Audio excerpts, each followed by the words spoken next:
할렐루야, 할렐루야. 신년 축복성에 오신 여러분들 진심으로 환영합니다. 이번에 큰 은혜 받으시기 바랍니다. 이번에 강사로 온 장하길 목사입니다.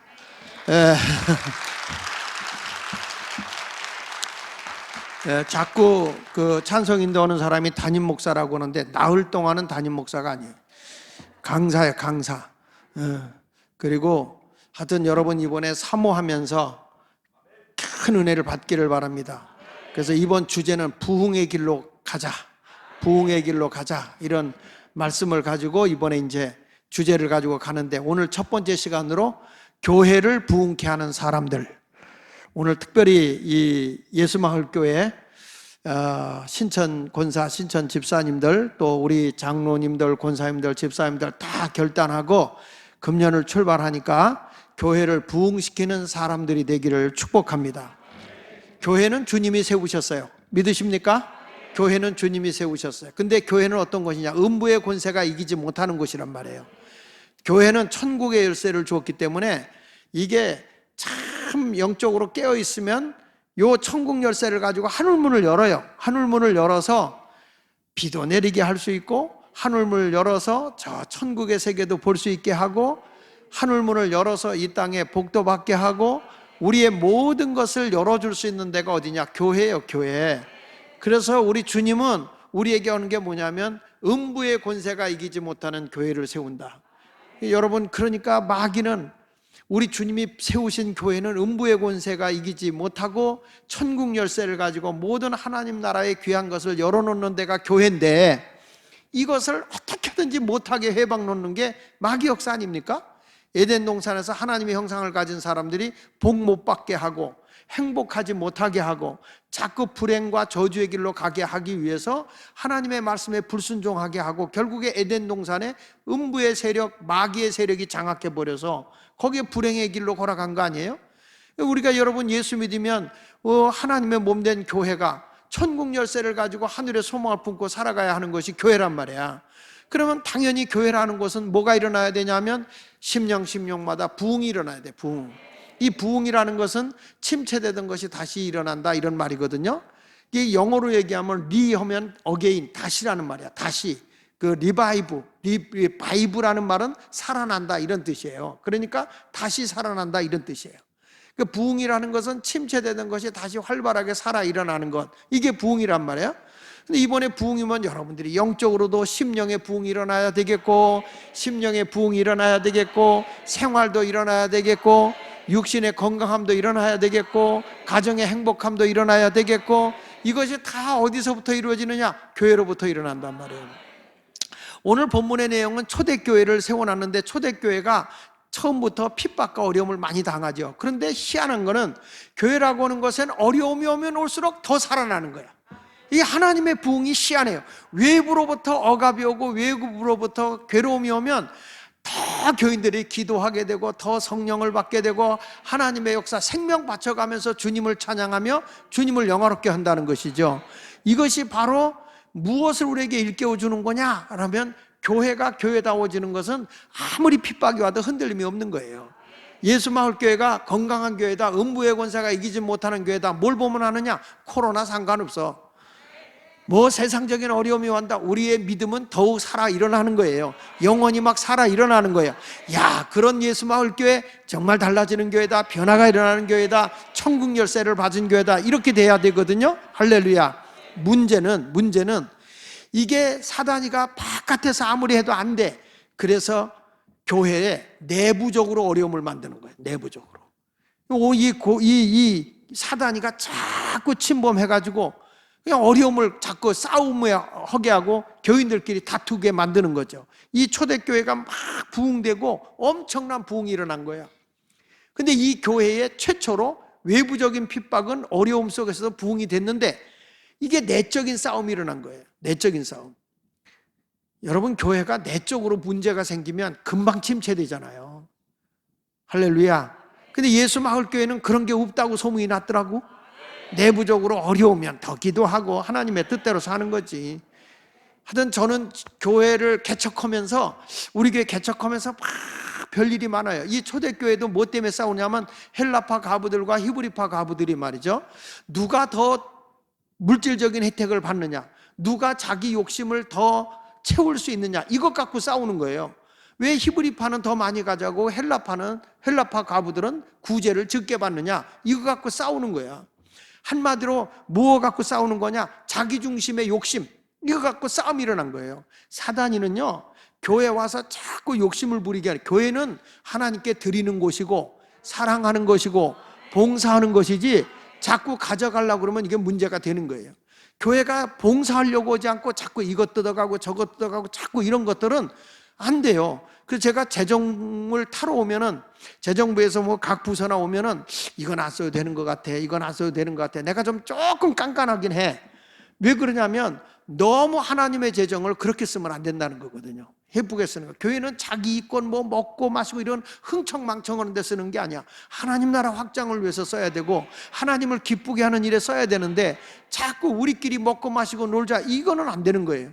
그 누구는 더 가져가고 누구는 덜 가져가고, 그 우리가 봉사해서 이 땅에서 복을 받아야 되는데 우리는 교회 와서 이래서 뭔가를 자꾸 가져가려고 그러면 이게 나중에는 문제가 되는 거예요. 그러니까 뭐 우리 뭐 하니까 뭐 받아야 된다, 뭐 받아야 된다. 그러면 교회는 다 봉사자들인데 이 사람 받아가고 저 사람 받아가면 다 월급 째겠네. 이렇게 되면 안 된다는 거예요. 근데 이 초대교회는 히브리 과부들과 그 헬라 과부파들이 자꾸 싸워갖고 갈등이 나니까 이걸 해결해야 되는 거예요. 그때 사도들이 어떻게 하냐면 본질적인 걸 찾는 거예요. 야, 그거 싸우지 마라. 우리가 지금 보니까 뭐 이 사도들이, 목사들이 기도하고 말씀 전하는 것에 열심을 내야 되는데 그냥 사람들 이거 나눠주고 저거 나누고 이런 거 신경 써서는 안 되겠다. 하나님의 복음을 가지고 나가야 되겠다. 그러니까 좀 교회를 부흥시킬 수 있는 평신도들을 세우자. 근데 이 평신도를 세우는데 어떤 사람을 세우느냐? 우리가 이제 기도하고 말씀 전하는 일만 할게. 너희들이 나머지 일은 해라. 그걸 하려면 뭘로 해야 되냐? 은혜로 해야 된다. 성령이 충만하고 지혜가 있어서 칭찬받는 사람 7을 택하라. 근데 사도들은 뭐 하겠어요? 말씀만 전하겠다는 거예요. 사도행전 6장 2절에 보니까 이런 말씀이 나와요. 12사도가 모든 제자를 불러 이르되 우리가 하나님의 말씀을 제쳐놓고 접대를 일삼는 것, 구제하는 것에만 신경 써서는 안 되겠다. 그렇다고 구제 안 하겠다는 게 아니야. 하지만 사도들이 해야 할 일은, 교회는 다른 거 없어. 기도와 말씀이다. 그러니까 사도들이 기도운동 일으키고 말씀이 풍성하면 그 말씀대로 살아가게 되니까 문제가 없는 거예요. 믿습니까? 사도행전 6장 4절에 이렇게 말하는 거예요. 우리는, 사도들은 오로지 뭐만 하겠다? 기도하는 일과 그 다음에 말씀 사역에 힘쓰겠다. 그러니 평신도들이 굳은 일은 다 해라, 어려운 일 다 해라, 그 얘기예요. 그런데 그 평신도들이 일어나서 교회를 막 해야 되는데 문제는 뭐냐면 이 어떤 평신도가 돼야 되냐는 거예요. 어떤 자들이 교회에 이 평신도 사역자들이 돼야 되냐? 교회 집사님이 되시고 권사님이 되시고 또 장로님이 되시고 목사님들 전도사님이 되시고 또 뿐만 아니라 우리가 주일학교 교사가 되고 목자가 되고 또 디렉터가 되고 이런 모든 사역을 해나갈 때 어떤 사람을 사역자로 세워야 되느냐? 첫째가 뭐냐면, 첫째가 성령이 충만한 평신도가 돼야 된다. 이걸 딱 기준을 정해놓는 거예요. 여러분, 이번 집회는 성령이 충만해야 돼. 성경 말씀해 보니까 사도행전 6장 3절에 말하고 있네요. 형제들아, 너희 가운데 성령과 지혜가 충만하여 그랬잖아요. 성령이 충만하고 두 번째 지혜가 충만하고 그랬단 말이에요. 첫째로는 이 예수마을교회가 성령이 충만한 성도들이 넘쳐나는 교회가 되기를 바랍니다. 예수님도 3년 동안 하나님 나라의 비밀을, 말씀을 전해놓고 나서는 제자들에게 꼭 부탁한 게 뭐냐면 성령 충만하라 이거예요.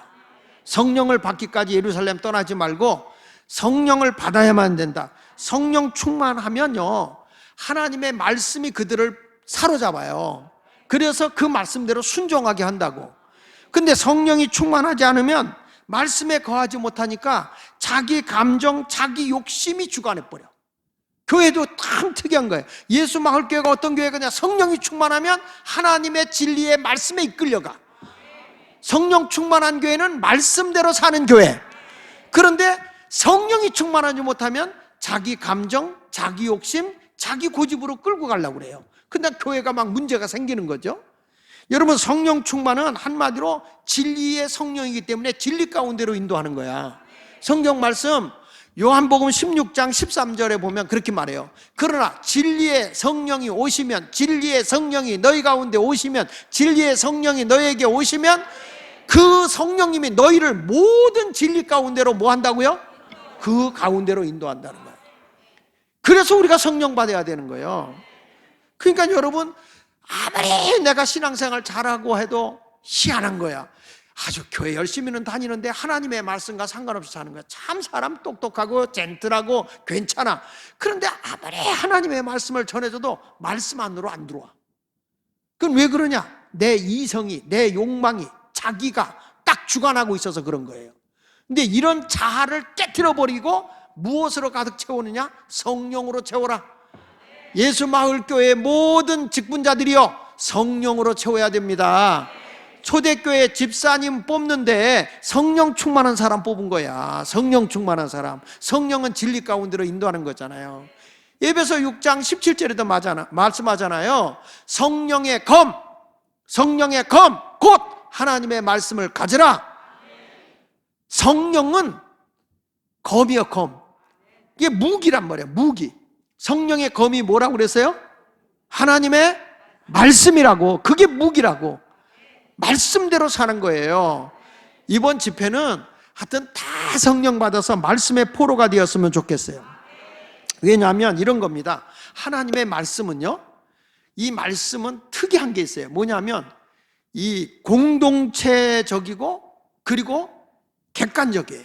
하나님의 말씀이라고 하는 것은 모든 사람과 동등하게 말씀이 주어지게 되고, 그리고 개인의 주관으로 가는 게 아니라 모든 사람이 봤을 때 일반적이고 상식적인 게 다 부합돼 있어, 하나님의 말씀은. 아멘. 그런데 성령은 어떤 거냐면 성령은 주관적이고 개인적이에요. 그러니까 성령은 받은 사가 다 각자가 달라. 이 왜냐하면 주관적이에요. 그러면서 개인적이에요. 근데 만약에 성령 은혜 체험만 강조하잖아, 교회는 자기가 옳다고 하는 사람이 많아. 가지고 성령 운동하는 교회 치고 싸움박질 안 하는 교회가 없어. 그래서 성령은 반드시 말씀 가운데로 인도해 가야만 이것이 조화를 이루어서, 개인적으로는 체험적이고 그리고 주관적인 것이 되는 게 있지만은 말씀으로 탁 잡히니까 교회에 유익이 되는 공동체적인 것이 되고, 그리고 모든 사람이 볼 때 참 합리적인 거야, 객관적인 거야. 이런 신앙을 가져야 우리 신앙이 건강한 거거든요. 할렐루야. 그러니까 부흥회를 할 때 막 은혜 받고 막 하는 거 좋죠. 그러나 그것과 함께 같이 가야 되는 게 말씀으로 철저하게 다져져야 돼요. 이번에 집사님들 제가 훈련을 시켜야 되는데, 훈련을 이번 집회 기간 동안 내가 할 거야. 그러니까 집회 기간 동안에 말씀으로 꽉 사로잡혀서 예수마을교회가 정말 말씀 안에, 기도 안에 든든히 서가지만 전부 다 성령이 충만하면서 은사가 나타나고 진리 가운데로 거하는 그런 교회가 된다면 교회는 자연히 하나님의 부흥이 일어나게 될 줄 믿습니다. 왜 그런 일이 일어나느냐? 성경은요, 하나님의 영으로 감동되어 쓴 거거든. 디모데후서 3장 16절에 보면 모든 성경은 하나님의 감동으로 된 것이요, 성령의 감동으로 쓴 것이라 그 안에는 하나님의 뜻대로 교훈도 하고 책망도 하고 바르게도 하고 의롭게 교육하기에 유익한 거야. 그러니까 여기 보세요. 성경만큼 우리를 바르게 교훈할 수 있는 게 없어요. 인간적으로 아무리 설득하고 이해시켜도 오해합니다. 그런데 말씀으로 권면하면 아멘입니다. 믿으시면 아멘. 그러니까 이번에 성령 충만하고 어느 가운데로 가느냐? 말씀 안으로 우리가 젖어 들어가야 돼. 따라합시다. 개인적으로는 성령 체험하고 교회적으로는 말씀으로 인도함 받자. 이 두 가지가 조화를 이루어야 되는 거예요. 말씀만 해도 안 되고, 성령만 해도 안 되고, 성령과 말씀이 아우러지는 교회. 할렐루야. 그런 의미로 깨어라 성도에 한번 우리 찬양을 부르고, 자, 반주자들 나와서 우리 찬양을 부르고 막 메들리로 한번 부르세요. 여러분 마음의 문을 여십시오. 예? 예, 마음의 문을 열어. 오늘은 제가 뭐 이거 하고 해서 그냥 내가 알아서 할 테니까, 너무 오래 안 할게. 그럴 테니까 그저 마음을 확 열고, 그래, 이번에 내 성령 받고 말씀에 깨우침 바 되리라, 이런 신앙을 가져요. 깨어라 성도에. 박수로 하나님께 영광 돌립니다. 여러분, 이 초대교회가 어떤 결과를 가져왔냐면 자기들의 욕망을 채우기 위해서 다툼이 오고 문제가 생겼다고. 근데 그거를 사도들이 다 이를 분할하면서, 아니야, 이제 성령이 충만하고, 그리고 저들의 지혜가 있고 칭찬된 자를 택하라, 이렇게 말을 했거든요.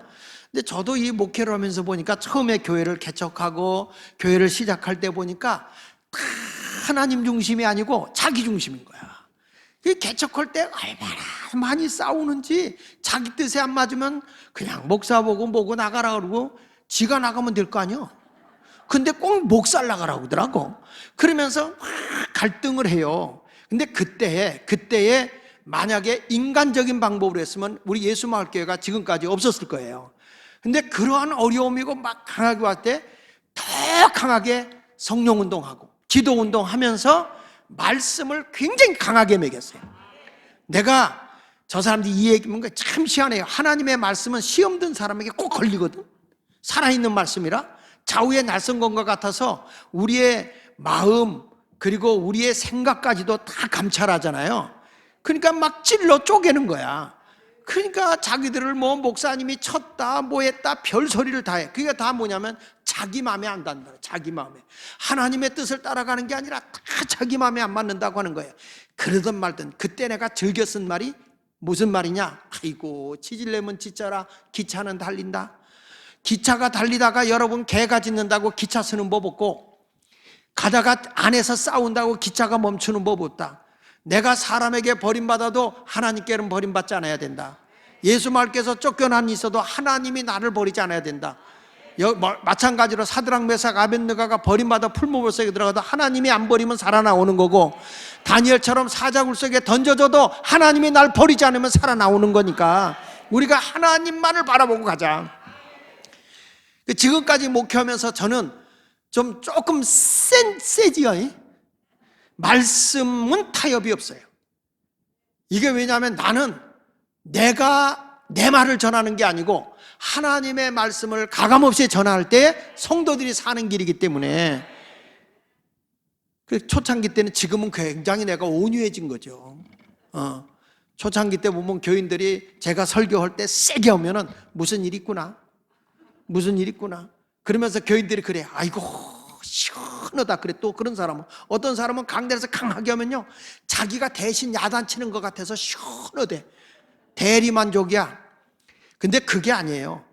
금식하고 어려울 때 금식하며 기도하고 말씀을 강하게 전하니까 하나님이 책임져. 그러니까 교회가 그런 가운데서 부흥이 되는 거예요. 그러니까 초대교회가 그런 거예요. 초대교회가 하나님의 말씀이 점점 왕성해져 가는 거죠.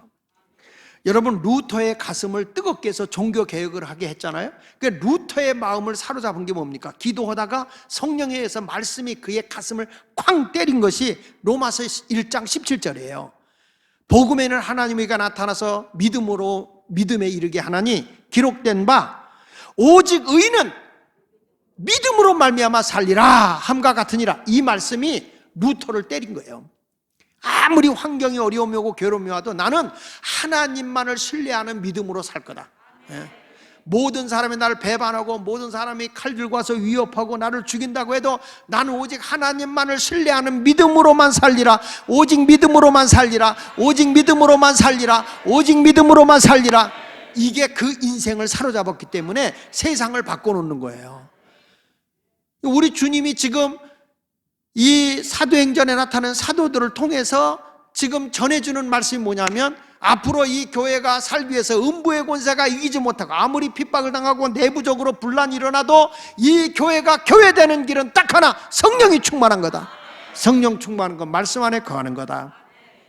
여러분 마틴 루터만 그런 게 아니라 우리 감리교회 창시자 요한 웨슬리도 얼더스케이시라고 하는 곳에서 로마서 서문을 읽는 가운데 그의 가슴이 뜨거워진 거예요. 1738년 5월 24일 그가 하나님의 말씀을 읽는 가운데 가슴이 뜨거워졌다 그랬잖아요. 근데 그때 자기에게 강렬하게 말씀으로 땅 때린 것이 뭐냐면 내 죄, 너의 죄가 사함을 받았다. 그러면서 그 뒤에 영국 사회를 뒤집어 놓은 웨슬리의 마음에 하나님의 말씀의 지표가 하나 주어졌는데 그게 디모데전서 1장 15절이에요. 웨슬리의 전집에 보면, 웨슬리의 그 설교집에 보면 가장 많이 쓰여지는 단어가 그 말씀이 디모데전서 1장 15절이에요. 우리 한번 같이 읽어볼까요? 시작. 미쁘다 모든 사람이 받을 만한 이 말이요 그리스도 예수께서 죄인을 구원하시려고 세상에 임하셨다 하였도다. 죄인 중에 내가 괴순이라. 그러니까 나 같은 사람의 죄를 사해 줄 수 있는 분은 예수밖에 없다. 할렐루야. 그러니까 여러분들도 이제부터는 성령 충만하고 하나님의 말씀에 붙들림 바 되어서 이제는 이게 주관적이고 개인적인 신앙을 주관하지 말고 언제나 공동체적이고 객관적인 신앙, 이것이 공존하면서 같이 움직여야 돼. 아멘. 개인의 영적인 체험도 중요해요. 그러나 교회는 말씀으로 모든 사람이 아우러져서 가는 것. 나만 옳다고 주장하면 안 돼요. 하나님의 말씀과 모든 사람이 객관적으로 되면 내 신앙도 그렇구나. 너도 또 그런 체험을 했네. 난 이런 체험을 했네. 다 다른 거예요. 똑같지 않아요. 언젠가 제가 얘기했잖아. 성령 못 받으니까 어떤 분한테 어떻게 성령 받냐고 손만 들면 성령 받는다고. 손 들고 할렐루야 빨리 하면 성령 받는다고. 나 팔 떨어지는 줄 알았다니까. 그게 여러분 그 사람이 그렇게 받았다고 해서 나도 똑같이 임하는 게 아니야. 똑같이 임하는 게 아니야. 다 달라요. 어떤 사람은 할렐루야 빨리 오면 방언한다고 할렐루야 혀가 꼬이는 거예요. 그거는 인스턴트 제조 방언이야. 기도하다 보면 하나님의 방언을 터뜨려 주는 거지 그걸 인간의 방법으로 내 뜻대로 하는 거 아니라는 거죠. 여러분 모두는 성령에 의해서 새로운 역사가 일어나길 바랍니다. 그래서 말씀을 들을 때 성령이 임하더라고. 여러분 고넬료 가정에서 베드로를 강사로 초청해가지고 베드로가 예수 그리스도가 우리의 허물과 죄를 위해서 십자가에 죽었고 그분의 십자가의 사건 때문에 우리가 제사함을 받았다는, 그리고 그분이 부활한 사실을 증거할 때 고넬료 가정에 성령이 임했다는 거예요. 막 성령이 기름부터 부었다는 거예요. 주님의 말씀이 전해질 때. 그게 이제 사도행전 10장 38절부터 41절까지 나오는 말씀인데 막 하나님의 말씀이 떨어지니까 사도행전 10장 38절에 이런 역사가 나타나요. 하나님이 나사렛 예수께에게 성령과 능력을 기름부터 하셨음에 그가 두루 다니시며 선한 일을 행하시고 마귀에게 눌린 모든 사람을 고치셨으니 이는 하나님이 함께 하셨음이라. 예수님이 오셔서 나사렛 예수에게 성령과 능력을 기름부터 하셨다. 그분이 가는 곳마다 선한 일이 나타나고 마귀에 눌린 자들이 다 벗어나게 되고 귀신에서 벗어나게 되고 하나님이 함께했다. 그분이 여러분의 죄를 위해서 십자가에 못 박혀 죽었고 사흘 후에 부활하셨다. 이 내용을 쭉 설명하는데 그 안에 있던 사람이 다 성령을 받아버리는 거야. 하나님의 말씀은 그만큼 능력이 있는 거예요. 우리가 말씀을 듣고 찬송을 하고 말씀 듣고 찬송할 때 마음의 문을 확 열고 저건 나에게 주는 말씀이다. 아멘 아멘 아멘 아멘 하는 순간에 불이 떨어져. 믿으시면 아멘 하세요. 그러니까 보세요. 초대교회가 어떤 일이 벌어지는가. 이렇게 성령이 쫙 임하고 나니까 사도행전 6장 7절에 성령 충만한 사람을 데려다 썼더니 하나님의 말씀이 어떻게 됐다고? 점정하여. 그러니까 성령은 말씀이 풍성한 거예요. 근데 보면 한국 교회가 막 성령 운동 한다는 사람들 치면 너무 샤머니즘적으로 가는 거예요. 샤머니즘적으로. 막 전보듯이. 물론 그것도 필요해. 그러나 거기에 묶이면 안 되고 말씀과 같이 가져야 된다는 거예요. 아셨어요? 따라합시다. 개인적인 체험과 객관적인 체험. 예. 그러니까 말씀과 개인적인 영적 체험이 같이 믹스가 되어야 건강한 신앙이 된다는 거예요. 그러니까 체험이 없이 또 말씀만 해도 아주 건조해.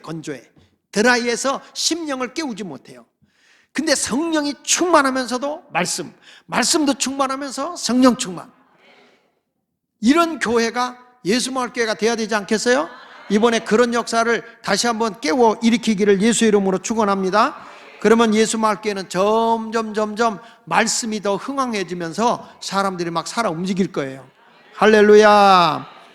사도행전 6장 5절에 보니까 다시 보세요. 온 무리가 이 말을 기뻐하여 믿음과 성령이 충만한 사람 7을 택한 거야. 7지사를. 할렐루야. 나는 이제부터 우리 예수마을교회 부흥회 통해서 뭘 사모하자? 뭘 사모하자 이번에? 성령 사모하자. 그래야 부흥이 일어납니다. 근데 성령이 삼을 때 말씀 들을 때 성령이 임하는 거예요. 자, 눈 떠봐 졸지 말고. 이런 설교할 때 조는 사람은 도대체 어떤 거예요? 옆 사람 이렇게 졸잖아. 눈을 확 찔러버려. 영안을 떠든지. 아니 물론 입신하려고 그랬나? 입신하려고? 이걸 깨어서 하나님의 말씀에 붙들림 받은 삶을 살아갈 수 있기를 바랍니다. 할렐루야. 그 다음에 이제 두 번째는 뭐냐면, 첫째는 성령이 충만한 사람은 말씀과 함께 충만하다. 이런 사람 통해 부흥운동이 일어난다고. 그런 사람이 부흥을 일으키는, 교회를 부흥케 하는 사람들이에요. 여러분이 그러니까 뭐 하는 사람이 되자? 성령 충만한 사람이 되자. 할렐루야. 두 번째 가서는 뭐냐? 따라합시다. 지혜가 충만한 평신도가 되자. 여기 보니까 사도행전 6장 3절 하반절에 보면 지혜가 충만하여 칭찬받는 사람 7을 택하라 그랬잖아요. 그렇죠? 여기 보니까 지혜가 충만하여 칭찬받는 사람 7을 택하라. 지혜는 크게 두 종류가 있더라고. 마귀가 주는 지혜도 있어. 마귀가 주는 지혜. 요거는 땅의 지혜예요.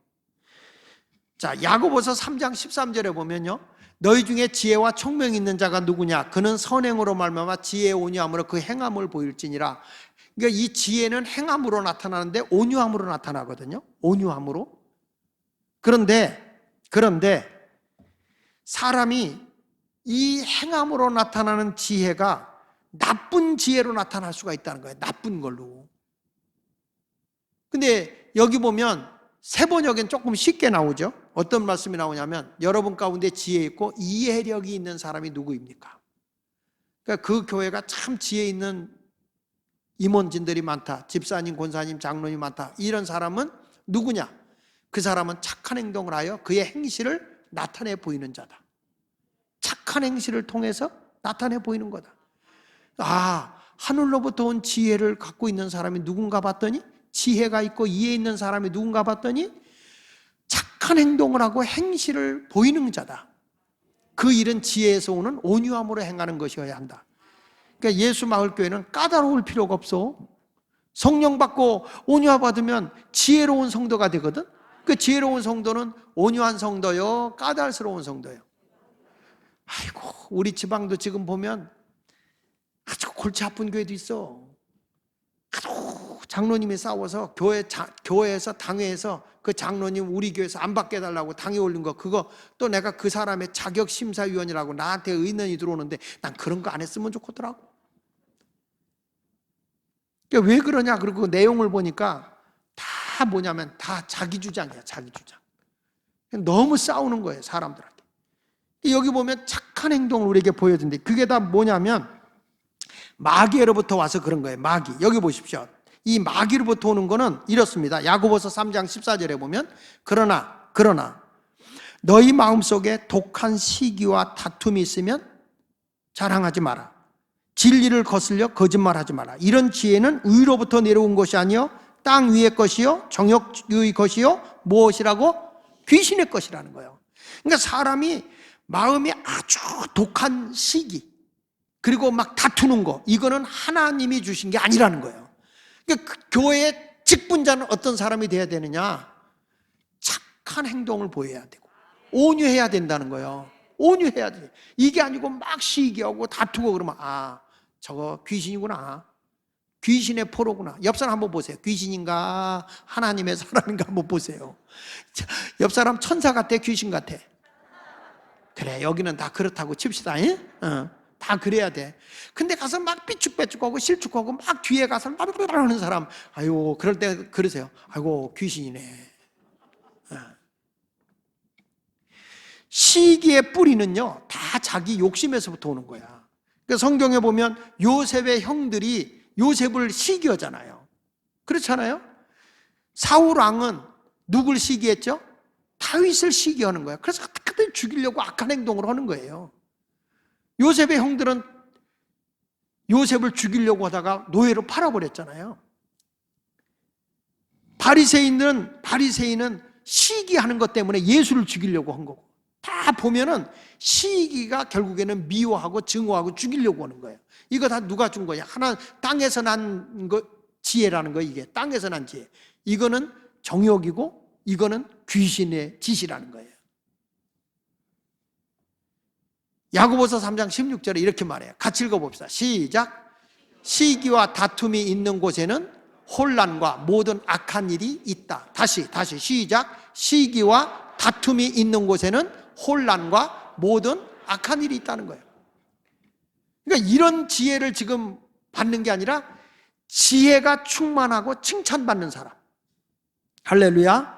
그런데 이건 땅에서부터 오는 지혜인데, 우리가 어떤 지혜를 이번에 성령 충만하고 얻어야 되냐면 하나님이 주는 지혜가 있어요. 따라합시다. 하나님이 주시는 지혜. 적어도 교회 사역자는 누가 주신 지혜로 살아야 된다? 하나님 주신 지혜로 살아야 돼요. 자, 보십시다. 야고보서 3장 17절에 말해요. 오직 위로부터 난 지혜는, 그렇게 말해요. 위로부터 났다는 것은 하나님께로부터 온 지혜는 첫째 뭐라고 그랬어요? 성결하라. 성결하라는 게 무슨 말이냐면 깨끗하게 살아라, 그 말이에요. 죄에 대해서 민감하라는 거예요. 사람이 영적으로 조금 방심하면 나태해지면 죄 짓는 거예요. 다윗이라는 사람이 영적으로 나태해지니까 우리 안에 밧세바를 취하는 거예요. 그러나 영적으로 민감했던 요셉은 보디발의 아내가 유혹을 해도 사탄아 물러가라, 딱 거절하는 거예요. 자기에게 불리기와도 거절하는 거예요. 이것이 어디서부터 난 성결이냐? 위로부터 난 지혜야. 이게 성결이에요. 이렇게 성결하게 사는 사람은 하나님이 어떻게 하느냐? 칭찬하는 거예요. 믿으시면 아멘. 여러분, 영적으로 민감한 사람은 사무엘같이 어렸어도 주의 음성을 들어. 근데 엘리 제사장은 제사장이지만 영적으로 둔하니까 못 들어. 성결하지 못하니까. 그게 가정이 다 부패되고 타락하잖아요.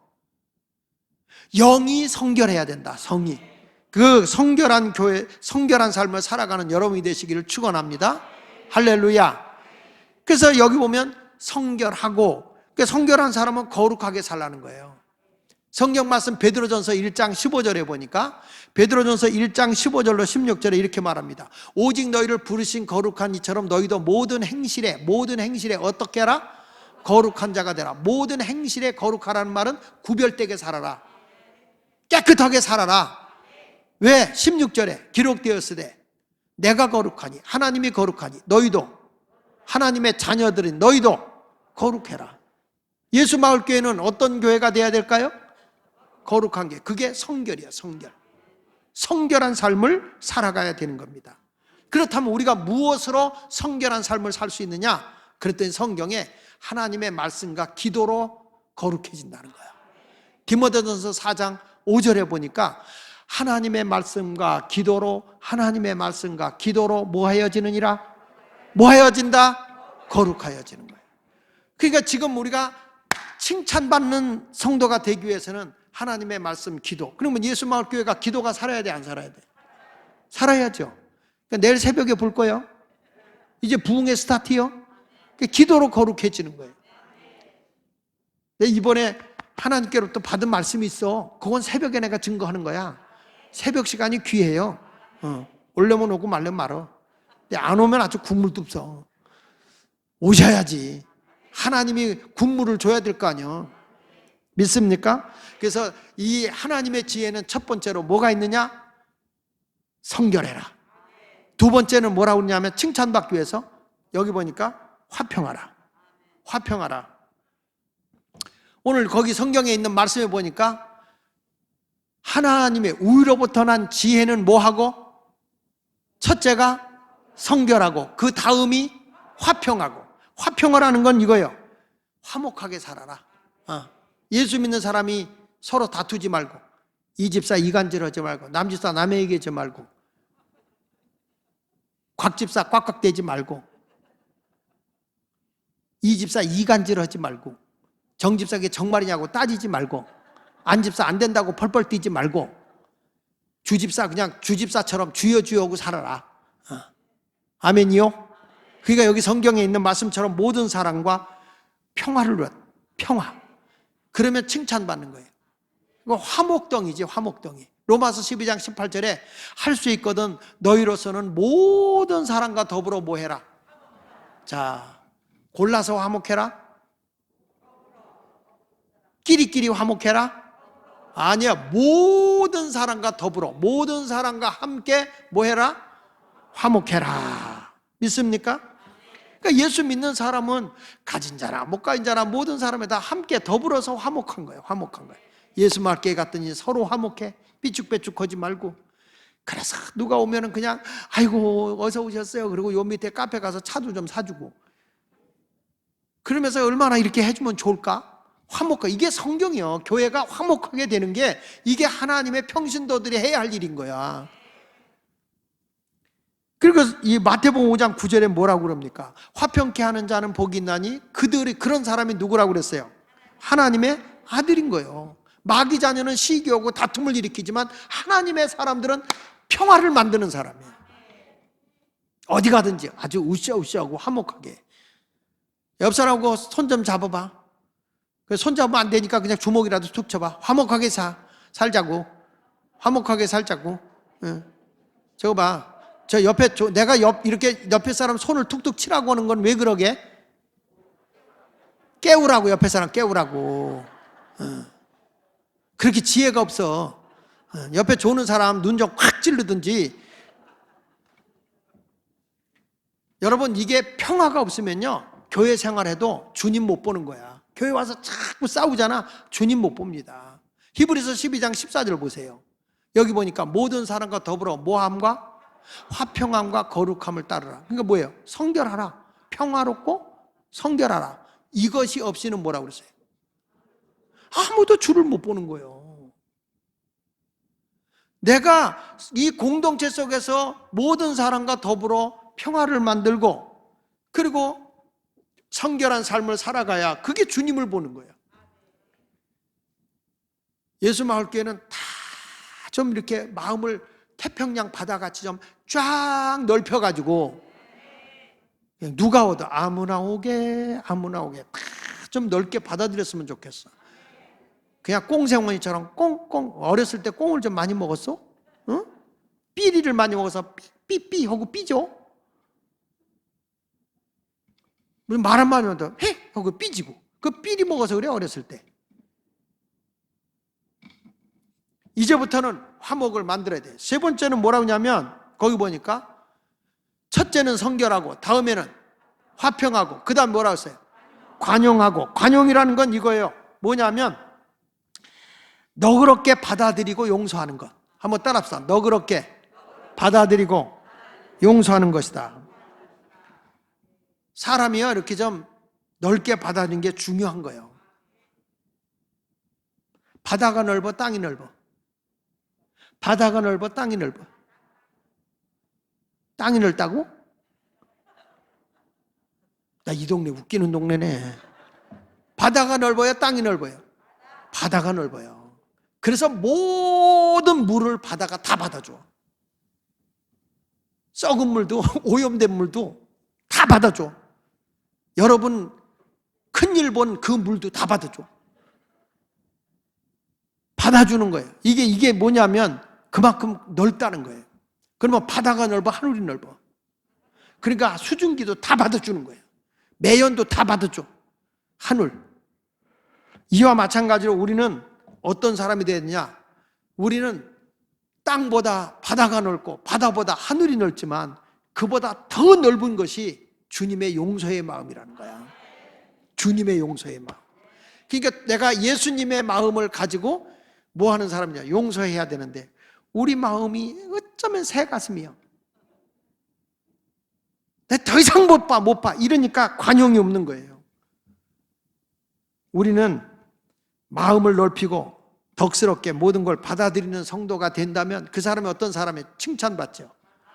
여러분 보세요. 사람이 이렇게 넓게 받아주면 사람이 칭찬합니다. 그런데 소갈딱지가 밴댕이 소갈딱지 돼가지고 뭐야, 나는 그거 못 봐. 내 눈에 흙이 들어갈 때까지 못 봐.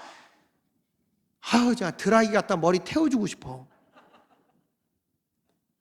그 왜 그럴까요? 그 이유는 아직까지 내가 마음이 넓어지질 않아서 그런 거예요. 그러니까 주의 말씀으로 넓어져야죠. 그러니까 예수님이 이렇게 말하잖아요. 마태복음 5장 38절 42절 여러분 잘 아는 거잖아요. 눈은 눈으로 이는 이로 갚으라 하였다는 것을 너희가 들었지만 예수님 뭐라 그래요? 그렇게 살지 마라. 나는 너희에게 이르노니 악한 자를 대적하지 말라. 누구든지 내 오른뺨 치거든 왼뺨 돌려대고 또 너를 고발하여 속옷을 가지고자 하는 자에게는 겉옷까지 가지고 또 누구든지 억지로 오리를 가게 하거든 그 사람과 심리를 동행하고 너에게 구하는 자에게 주며 내게 구고자 하는 자에게 거절하지 마라. 그러니까 무슨 얘기냐면 내가 능력이 있을 때 베풀고 살아라 그 말이야. 그러니까 예수 믿는 사람 한마디로 뭐냐? 소갈머리 없이 살아라. 참 그걸 보면서 정말 예수 믿기가 어렵고 쉬워요. 어려워요, 쉬워요? 어렵죠? 근데 초대교인들은 자기 걸 자기 것이라 하는 이가 없어.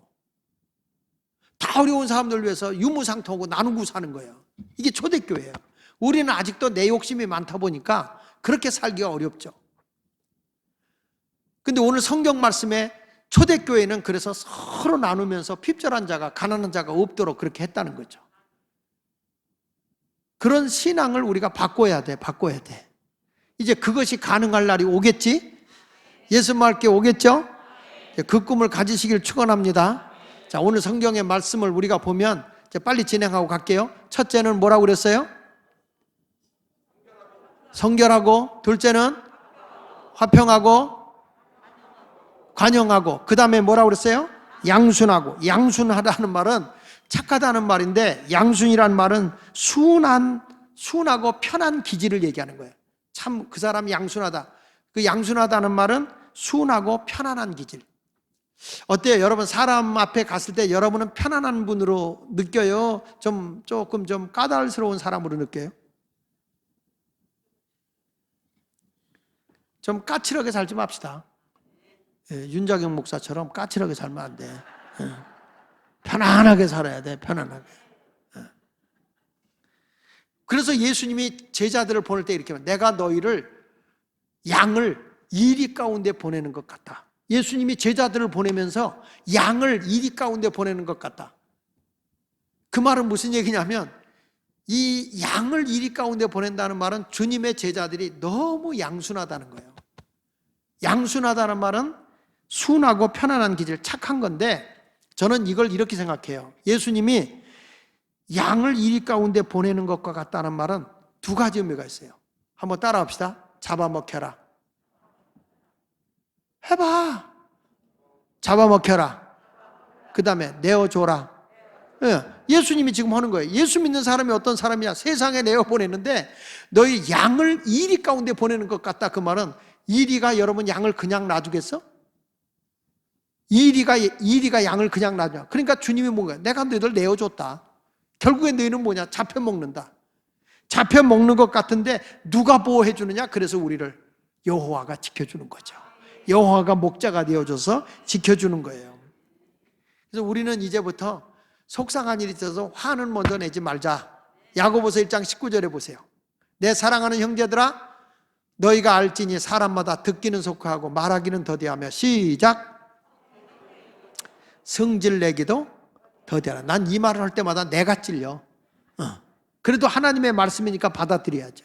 성내기를 더디하라. 그러니까 우리는 내면으로는 하나님의 진리를 굳건하게 지키는 건데 사람들 앞에 갔을 땐 편안한 사람이에요. 내가 잡혀먹는 것 같아. 그러나 기억하십시오. 하나님의 말씀은 타협이 없습니다. 그래서 예수 믿는 사람은 어떤 사람이야? 외적으로는 부드러운 사람이지만 내면으로는 강한 사람이에요. 이걸 뭐라고 그러죠? 외유내강. 외적으로는 굉장히 편안하고 아주 사람이 좋은데 내적으로는 하나님의 진리의 말씀 앞에는 강한 자들이죠. 절대 타협하지 않았죠. 죽으면 죽으리라 하는 신앙을 갖고 살죠. 이런 신앙을 가지고 사는 사람을 양순한 사람이라 이렇게 얘기합니다. 그 다음에 다섯 번째는 뭐라고 나오는가 보여요. 다섯 번째는 따라합시다. 국률과 선한 열매가 가득하고. 따라합시다. 국률과 선한 열매가 가득하다. 여기서 국률이라는 것은 고통당하는 사람을 동정하는 거예요. 그러니까 초대교회가 구제를 많이 하잖아. 봉사를 많이 했다고요. 2022년도에 난 여러분이 꼭 물질적인 부자가 됐으면 좋겠어요. 우리 예수마을교회는 선교비도 더 내고 구제 봉사비도 더 내고, 이게 다 뭐냐면 국률이요. 국률. 고통당하는 사람에게 동정하는 마음이에요. 이게 국률이에요. 할렐루야. 그러니까 여러분들도 이제부터 행함의 신앙으로 국률을 베푸는 성도가 되시기를 바랍니다. 야고보서 2장 13절에 이런 말씀이 나와요. 국률은 심판을 이기고 자랑하느니라. 국률은 심판을 이긴다는 거예요. 사람을 불쌍히 여기는 자, 국률을 행하지 아니하는 자에게는 국률 없는 심판이 있으리라. 국률은 심판을 이기고 자랑한다. 국률은 심판을 이기고 자랑하는 거예요. 아멘입니까? 그러니까 이제부터 우리는 국률을 베풀어서 선한 열매를 많이 맺는 그리스도인이 되시기를 예수 이름으로 축원합니다. 그러니까 결국에 국률이 뭐예요? 가난한 사람 돌보는 거잖아. 야고보서 1장 20절에 뭐라고 말합니까? 야고보서 1장 27절에 하나님 아버지 앞에서 정결하고 더러움이 없는 경건이 뭐냐? 고아와 과부를 그 환난에서 돌아보고 또 자기를 지켜 세속에 물들지 않는 거다. 세속에 물들지 않고 살아가. 자, 여러분, 직분자들이 이렇게 살면 칭찬 받겠어, 안 받겠어요? 칭찬 받아, 안 받아요? 그러니까 초대교회가 여러분 이런 일을 유무상통하고 사는 거예요. 자기 걸 자기 것이라 하면서 다 베풀고 살았던 거예요. 그러니까 초대교회가 부흥되는 거야. 뭐 집사다 이게 직분 하나 받는 게 아니에요. 이 초대교회는 성령이 충만해서 말씀 안에 살 뿐만 아니라 저들이 어디다 내려도 하늘로부터 내려온 지혜를 받은 자가 되어서 칭찬을 안 받을 수가 없어. 이런 사역의 길을 걸어가는 게 쉬운 일일까요? 어려운 일일까요? 에? 쉬워요? 어려워요? 근데 여러분은 왜 이렇게 집사 권사가 많이 됐어? 목사님 내가 받고 싶어서 받았나요? 주니까 받았지. 그럼 받았으니까 책임 있는 거예요. 그러니까 이제부터는 사명감을 가지고 이제 열심히 우리는 긍휼을 베푸는 사람이 돼야 되겠죠. 교회가 이런 본질을 찾아가야 칭찬받는 건데 교회의 본질이 이런 거 없어져 버리니까 그냥 개인적으로 자꾸 욕심만 부리고 이런 거 하다가 보니까 다 문제가 생기는 거예요. 그래서 성경은 이렇게 말한다. 편견이 없어라. 6번째 보니까 거기 보니까 선한 열매가 가득하고 따랍다. 편견과 거짓이 없나니. 편견이 없다는 건 뭐예요? 하나님의 관점에서 봐야 되는데 하나님은 의인이나 악인이나 가진 자나 못 가진 자나 배운 자나 못 배운 자나 다 하나님이 골고루 비도 내리시고 골고루 햇빛도 주시고 우리 하나님은 편견이 없어. 교회 안에서도 마찬가지야. 있는 자나 없는 자나 배운 자나 못 배운 자나 먼저 믿은 자나 나중 믿은 자나 깐깐한 사람이나 느긋한 사람이나 딱 보기에 사기꾼같이 생긴 사람이나 천사같이 생긴 사람이나 다 주님 사랑 안에서 다 변화되는 거니까 다 그런 사람도 그리스도 안에서 새 사람 되게 해야 되는데 성경에 보십시오. 주님은 베드로만 쓴 거 아니에요. 훌륭한 바울도 쓰잖아요. 율법의 전문가인 바울을 쓰기도 하고 고기 잡는 어부인 천한 사람도 주님이 큰 지도자로 세워 쓰잖아. 하나님은 필요한 사람은 어디든지 다 쓰는 거예요. 요한복음에 보니까 니고데모도 거듭나야 된다고 얘기하고 구원의 복음을 전하지만은 수가성 우물가의 여인같이 버려진 여인도 구원의 복음을 전하잖아요. 그러니까 예수님은 뭐 잘난 사람도 구원받으라고 했고 그리고 어려움 속에 처한 사람도 구원받으라고 했고 이게 뭐냐면 편견이 없다 그 말이야. 편견이. 편견이 없는 사람 뭐냐? 따라합시다. 진실하게 해라. 거짓 없이 한다. 거짓 없이 안 하니. 오늘 말씀해 보니까 마지막으로 지금 하는 거예요. 내가 지혜 있는 사람, 하늘로부터 온 사람이 뭐냐? 거짓 없이 살아라.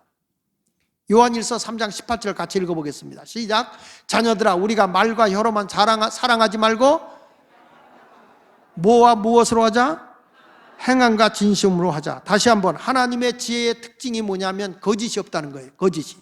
하나님의 지혜의 특징은 거짓이 없다. 그러니까 너희가 말만 하지 마라. 말과 혀로만 사랑해요 하지 마라. 뭘로 하느냐? 행함과 진실. 따라합시다. 행함과 진실. 이것이 바로 하늘에 속한 성도들의 자세인 거예요. 저는 초대교회 성도들 이렇게 성경을 사도행전을 읽으면서 보면 이 7집사를 뽑아놨는데 교회가 다 이렇게 사는 거야.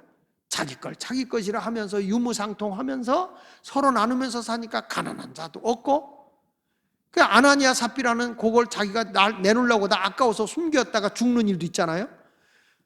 사람이 욕심도 있어요. 그런데 초대교회는 성령이 충만하고 지혜가 있는 자라 7을 택했는데 이들에 의해서 가르침을 받은 모든 성도들이 다 새 사람으로 변화되고 교회가 하나님의 말씀으로 점점 왕성해지는 거죠. 할렐루야. 그러니까 우리 예수마을교회는 요즘에 인성교육 한다며, 알티바이블 한다며, 그러면 사람들이 그 말씀대로 살아가고 그 모습을 보여주게 되면 야, 예수마을교회 성도들은 정말 달라, 그 칭찬받는 교회가 되겠죠. 그런 모습이 된다면 교회가 부흥될까 안 될까? 자, 크게 따라합시다. 주여, 부흥시키는 그 사람들은 접니다. 다시, 부흥케 하는 사람들은 제가 되게 하소서. 그 두 가지만 기억하면 돼요. 첫째는 뭐라고 그랬어요? 성령 충만해서 말씀 안에 거하라. 두 번째는 뭐라고 그랬어요? 하늘로부터 오는 지혜를 가져라. 그 지혜의 7가지를 꼭 기억하면서 여러분들이 칭찬받는 성도가 되신다면 분명히 여러분들 때문에 예수마을교회는 부흥 안 될 수가 없어요. 이것이 우리에게 주신 오늘의 말씀입니다. 이 말씀 붙잡고 승리합시다. 이 말씀 붙잡고 승리합시다.